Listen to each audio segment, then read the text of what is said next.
નમસ્કાર વિદ્યાર્થી મિત્રો, ધોરણ 11 અર્થશાસ્ત્ર વિષયમાં આપણે પ્રકરણ 2 મૂળભૂત ખ્યાલો અને સંકલ્પનાઓ ફંડામેન્ટલ કોન્સેપ્ટ્સ એન્ડ ટર્મિનોલોજીસ આ ચેપ્ટર સમજી રહ્યા છીએ, જેમાં આપણે લાસ્ટમાં પ્રશ્ન નંબર 1 સમજી ગયા.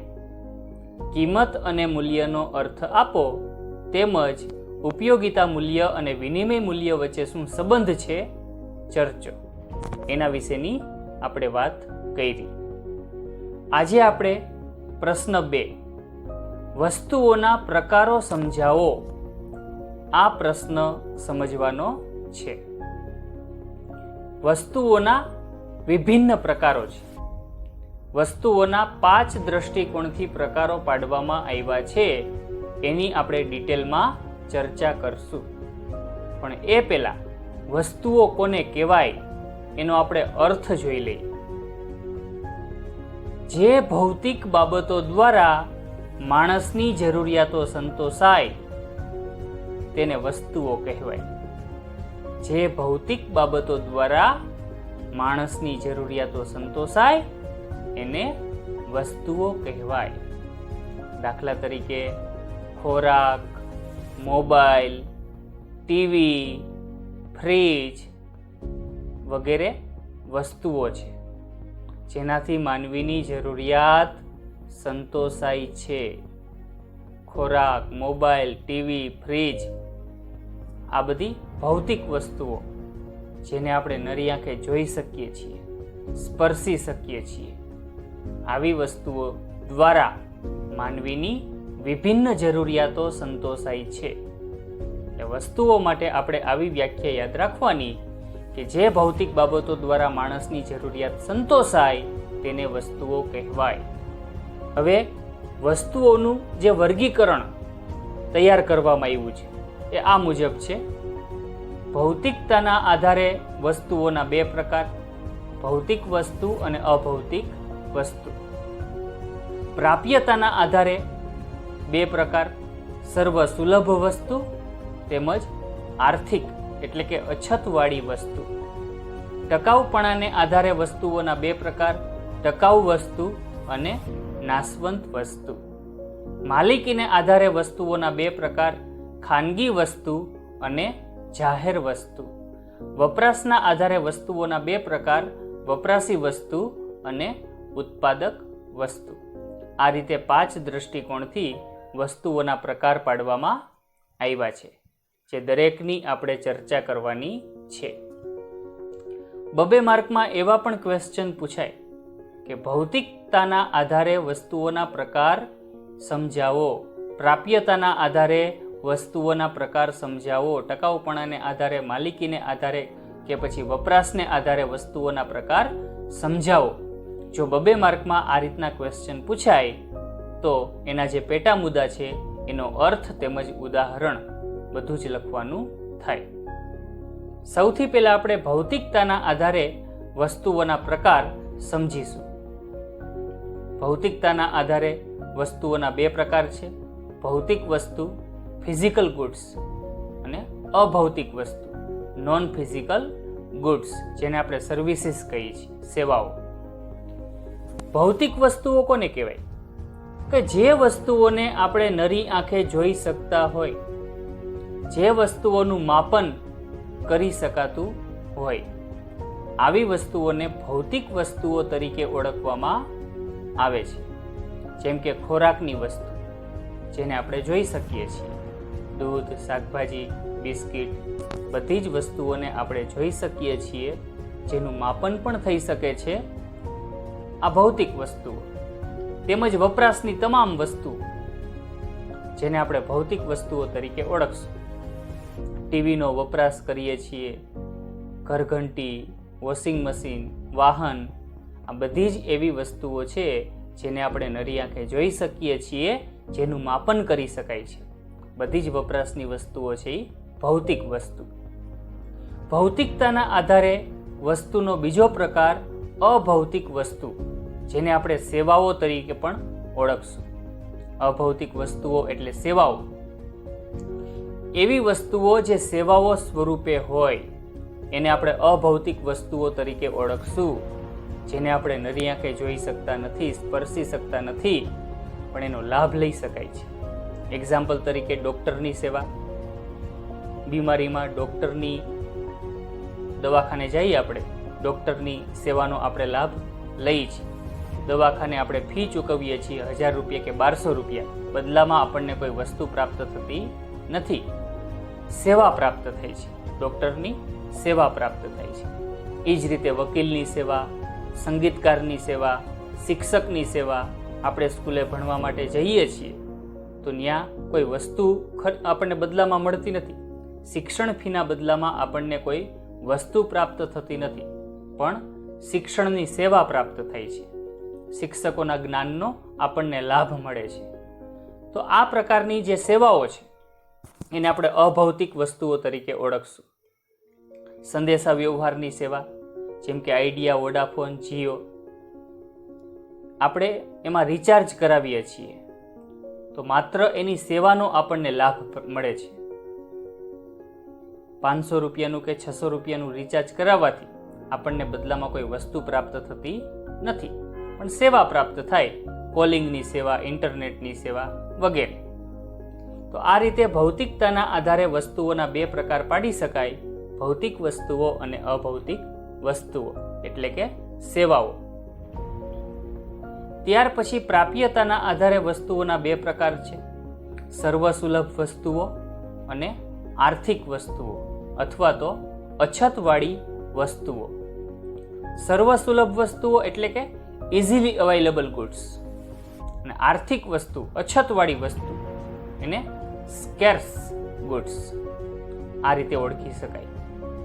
સર્વસુલભ વસ્તુ કોને કહેશું? તો કે જે વસ્તુ કે સેવા ના પુરવઠા પર કોઈનો અંકુશ નથી હોતો. જે વસ્તુ કે સેવાના પુરવઠા પર કોઈનો અંકુશ ન હોય, જે વસ્તુ કે સેવા જેટલા પ્રમાણમાં જોઈએ ત્યારે ગમે તેટલા પ્રમાણમાં મળી રહેતી હોય, આવી વસ્તુઓને આપણે સર્વસુલભ વસ્તુઓ તરીકે ઓળખશું. જેમાં હવા, પાણી, સૂર્યપ્રકાશ, ઓક્સિજન વગેરેનો સમાવેશ થાય. આ બધી સર્વસુલભ વસ્તુઓ છે કે જેના પુરવઠા પર માનવીનો અંકુશ નથી, કોઈનો પણ અંકુશ નથી. ગમે ત્યારે ગમે તેટલા પ્રમાણમાં જોઈએ એટલું આ બધું મળે છે, હવા, પાણી, સૂર્યપ્રકાશ. તો એને આપણે સર્વસુલભ વસ્તુઓ ગણશું. તો આર્થિક વસ્તુઓ કોને કહેવાય? અછતવાળી વસ્તુઓ. કે જે વસ્તુ કે સેવાના પુરવઠા પર કોઈનો અંકુશ હોય, અર્થાત જેની અછત હોય, જેનું ખરીદ વેચાણ થઈ શકતું હોય, આવી વસ્તુઓ કે સેવાઓને આપણે આર્થિક કે અછતવાળી વસ્તુઓ ગણશું. જે વસ્તુ કે સેવાના પુરવઠા ઉપર કોઈ વ્યક્તિનો અંકુશ હોય, જેની અછત હોય, જેનું ખરીદ વેચાણ થઈ શકતું હોય, આવી વસ્તુઓ કે સેવાઓને આપણે આર્થિક કે અછતવાળી વસ્તુઓ ગણશું. દાખલા તરીકે પેટ્રોલ, કેરોસીન, ખાંડ, અનાજ, ડાક્ટરી સલાહ વગેરે અછતવાળી વસ્તુઓ છે, આર્થિક વસ્તુઓ છે. આવી વસ્તુઓ મેળવવા માટે નાણું ચૂકવવું પડે છે, અવેજ ચૂકવવો પડે છે. આ વાત. તો પ્રાપ્યતાના આધારે આ રીતે વસ્તુઓના 2 પ્રકાર પાડી શકાય, સર્વસુલભ વસ્તુઓ અને આર્થિક વસ્તુઓ કે અછતવાળી વસ્તુઓ. ત્યાર પછી ટકાઉપણાના આધારે વસ્તુઓના પ્રકાર જોઈએ, ડ્યુરેબલ ગુડ્સ એન્ડ પેરિસેબલ ગુડ્સ. ટકાઉ વસ્તુઓ અને નાશવંત વસ્તુઓ. ટકાઉ વસ્તુઓ કોને ગણશું?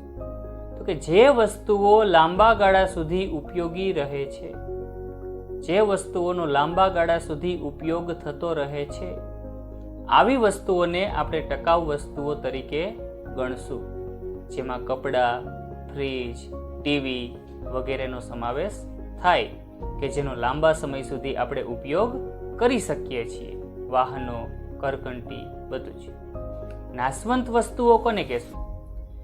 જે વસ્તુઓ વપરાશમાં ન લો તો લાંબા ગાળા સુધી ઉપયોગી રહેતી નથી. જે વસ્તુઓ વપરાશમાં ન લો તો લાંબા ગાળા સુધી ઉપયોગી રહેતી નથી. આવી વસ્તુઓને આપણે નાશવંત વસ્તુઓ તરીકે ઓળખશું. કે જે વસ્તુનો વપરાશ કરતાની સાથે જ અંત આવી જાય છે, આવી વસ્તુઓ એટલે નાશવંત વસ્તુઓ, જેમાં દૂધ, ફળ, બ્રેડ, બિસ્કિટ વગેરે ખાદ્ય પદાર્થોનો સમાવેશ થાય છે. તો આ રીતે ટકાઉપણાને આધારે વસ્તુઓના બે પ્રકાર પાડી શકાય: ટકાઉ વસ્તુઓ અને નાશવંત વસ્તુઓ. ત્યાર પછી માલિકીને આધારે વસ્તુઓના પ્રકાર સમજીએ. ખાનગી વસ્તુઓ અને જાહેર વસ્તુઓ, private goods and public goods. ખાનગી વસ્તુઓ કોને કહેશું? કે જે વસ્તુઓની માલિકી ખાનગી હોય, જે વસ્તુઓ વ્યક્તિગત ધોરણે વપરાતી હોય, જે વસ્તુઓની માલિકી ખાનગી હોય, જે વસ્તુઓ વ્યક્તિગત ધોરણે વપરાતી હોય, જેનું વપરાશનું કાર્યક્ષેત્ર સીમિત હોય, મર્યાદિત હોય, કોઈ એક વ્યક્તિ કે કુટુંબ પૂરતું મર્યાદિત હોય, આવી વસ્તુઓને આપણે ખાનગી વસ્તુઓ તરીકે ઓળખશું. જેમ કે કોઈ વ્યક્તિનું મકાન, કોઈ વ્યક્તિનું વાહન, સ્કૂટર, કોઈ વ્યક્તિનો પર્સનલ મોબાઈલ, આ બધી ખાનગી વસ્તુઓ છે કે જેનું વપરાશનું કાર્યક્ષેત્ર મર્યાદિત હોય, વ્યક્તિ કે કુટુંબ પૂરતું મર્યાદિત હોય, જે વ્યક્તિગત ધોરણે વપરાતી હોય, જેની માલિકી ખાનગી હોય, આ બધી ખાનગી વસ્તુઓ. જ્યારે જાહેર વસ્તુઓ કોને કહેશું? તો કે જે વસ્તુઓની માલિકી, જે વસ્તુઓની માલિકી સરકારની હોય, સમાજની હોય, સામૂહિક માલિકી હોય, જેનો વપરાશ સામૂહિક ધોરણે થતો હોય, વ્યક્તિગત ધોરણે થતો ન હોય પણ સામૂહિક ધોરણે થતો હોય, જે વસ્તુઓના વપરાશનું જે ક્ષેત્ર છે એ વિશાળ હોય, આવી વસ્તુઓને આપણે જાહેર વસ્તુઓ તરીકે ઓળખશું. જે વસ્તુઓની માલિકી કોની હોય? સરકારની, સામૂહિક માલિકી હોય, જેનો વપરાશ સામૂહિક ધોરણે થતો હોય, વ્યક્તિઓના મોટા સમૂહ દ્વારા, સમાજ દ્વારા જેનો વપરાશ થતો હોય, જેનું વપરાશનું કાર્યક્ષેત્ર વિશાળ હોય, આવી વસ્તુઓને આપણે જાહેર વસ્તુઓ તરીકે ઓળખશું. દાખલા તરીકે રેલવે, સરકારની માલિકીની રેલવે છે, જેનો વપરાશ વ્યક્તિગત હોતો નથી, સામૂહિક વપરાશ હોય, સમાજનો મોટો વર્ગ રેલવેની સેવાનો લાભ લે છે એક સાથે. એ જ રીતે બગીચાઓ સરકારની માલિકીના હોય તો મોટો જન સમુદાય બગીચામાં જઈ શકે છે, મનની શાંતિ માટે જઈ શકે છે. એટલે વપરાશનું જે ક્ષેત્ર છે કેવું છે? એનું વિશાળ. માલિકીને આધારે આ રીતે વસ્તુઓના બે પ્રકાર પાડી શકાય: ખાનગી વસ્તુઓ અને જાહેર વસ્તુઓ. ત્યાર પછી છેલ્લે વપરાશના આધારે વસ્તુઓના પ્રકાર જોવાના છે. વપરાશના આધારે વસ્તુઓના કેટલા પ્રકાર પાડવામાં આવ્યા છે? બે: વપરાશી વસ્તુઓ અને ઉત્પાદક વસ્તુઓ, consumable goods and productive goods. વપરાશી વસ્તુઓ અને ઉત્પાદક વસ્તુઓ. સૌથી પહેલા આપણે વપરાશી વસ્તુઓ કોને કહેશું જોઈએ. જે વસ્તુઓ સીધી જ પ્રત્યક્ષ વપરાશ દ્વારા જરૂરિયાત સંતોષતી હોય, જે વસ્તુઓ ગ્રાહકની પ્રત્યક્ષ રીતે જરૂરિયાત સંતોષતી હોય, સીધી જ જરૂરિયાત સંતોષતી હોય, આવી વસ્તુઓને આપણે વપરાશી વસ્તુઓ તરીકે ગણશું, જે અંતિમ સ્વરૂપની વસ્તુ હોય છે. ગ્રાહક દ્વારા આવી વસ્તુઓનો સીધો જ પ્રત્યક્ષ રીતે વપરાશ કરવામાં આવતો હોય છે અને એ રીતે ગ્રાહક પોતાની જરૂરિયાત સંતોષતો હોય છે. જેમ કે તૈયાર કપડાં છે, એનો ગ્રાહક દ્વારા સીધો જ પ્રત્યક્ષ રીતે ઉપયોગ થઈ શકે અને કપડાની જરૂરિયાત સંતોષી શકાય. એ જ રીતે ખોરાક, જેનો વ્યક્તિ દ્વારા સીધો ઉપયોગ થતો હોય અને ભૂખની જરૂરિયાત સંતોષાતી હોય, તો ખોરાક માટેની જે ખાદ્ય સામગ્રી છે એ પણ પ્રત્યક્ષ વપરાશી વસ્તુ કહી શકીએ.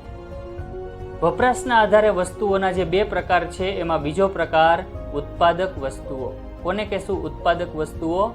કે જે વસ્તુઓ ઉત્પાદન પ્રક્રિયામાં ભાગ લઈ તૃષ્ટિગુણનું સર્જન કરવામાં મદદરૂપ થતી હોય. ઉત્પાદન પ્રક્રિયામાં જે વસ્તુઓ ઉપયોગી થતી હોય એવી વસ્તુઓને આપણે ઉત્પાદક વસ્તુઓ કહેશું. જે વસ્તુઓ ઉત્પાદન પ્રક્રિયામાં ભાગ લેતી હોય અને તૃષ્ટિગુણનું સર્જન કરવામાં એટલે કે જરૂરિયાત સંતોષ કરવામાં મદદરૂપ થતી હોય આવી વસ્તુઓને આપણે ઉત્પાદક વસ્તુઓ તરીકે ઓળખશું. ટૂંકમાં ઉત્પાદન કાર્યમાં મદદરૂપ થતી વસ્તુ કે જેથી ઉત્પાદન પ્રક્રિયા સરળ બનતી હોય અને નવી વસ્તુઓનું ઉત્પાદન થઈ શકતું હોય. એક્ઝામ્પલ તરીકે ખેતીના સાધનો. ખેતીના સાધનોનો કૃષિ ઉત્પાદન માટે ઉપયોગ થાય. ખેતીના સાધનોનો ખેતી કાર્યમાં ઉપયોગ કરીએ તો કૃષિ ઉત્પાદન વધે છે અને એ રીતે લોકોની કૃષિ પેદાશોની જરૂરિયાત, ખોરાકની જરૂરિયાત સંતોષી શકાય છે. એ જ રીતે ટ્રેક્ટર, જેનો પણ ખેતી ક્ષેત્રે ઉપયોગ થાય, કૃષિ ઉત્પાદન વધે, લોકોની જરૂરિયાત સંતોષાય. તૃષ્ટિગુણનું સર્જન એટલે શું? તો કે કોઈ પણ વસ્તુમાં જરૂરિયાત સંતોષવાનો ગુણ હોય તો એમાં તૃષ્ટિગુણ છે એવું કહી શકીએ. બરાબર? ખેતીલાયક જમીન હોય એમાં આપણે બીજનું વાવેતર કરીએ અને કૃષિ ઉપજ થાય તો કૃષિ ઉપજ એટલે કે ખેત ઉત્પાદન લોકોની ખોરાકની જરૂરિયાત સંતોષી શકે છે એટલે કે એમાં તૃષ્ટિગુણ છે એવું આપણે કહી શકીએ. કોઈ પણ ઉદ્યોગમાં કાચા માલમાંથી તૈયાર માલનું ઉત્પાદન થાય તો એ જે તૈયાર માલ છે એ લોકોની જરૂરિયાત સંતોષી શકતો હોય તો એ માલમાં તૃષ્ટિગુણનું સર્જન થયું છે એવું આપણે કહી શકીએ. ઉત્પાદનના યંત્રોની મદદથી કાચા માલમાંથી આપણે તૈયાર માલનું ઉત્પાદન કરીએ છીએ. આ તૈયાર માલ લોકોની જરૂરિયાત સંતોષી શકતો હોય તો એવું કહી શકીએ કે એ માલમાં તૃષ્ટિગુણનું સર્જન થયું છે, લોકોની જરૂરિયાત સંતોષવાનો એનામાં ગુણ આવી ગયો છે. કોઈ વૃક્ષનું લાકડું હોય તો એ લોકોની જરૂરિયાત સંતોષી શકતું ન હોય, પણ એ જ લાકડામાંથી યંત્રો દ્વારા ફર્નિચર બનાવવામાં આવે તો ફર્નિચર છે એ લોકોની જરૂરિયાત સંતોષી શકે છે એટલે કે લાકડામાં તૃષ્ટિગુણ ઉમેરાઈ ગયો એવું આપણે કહી શકીએ.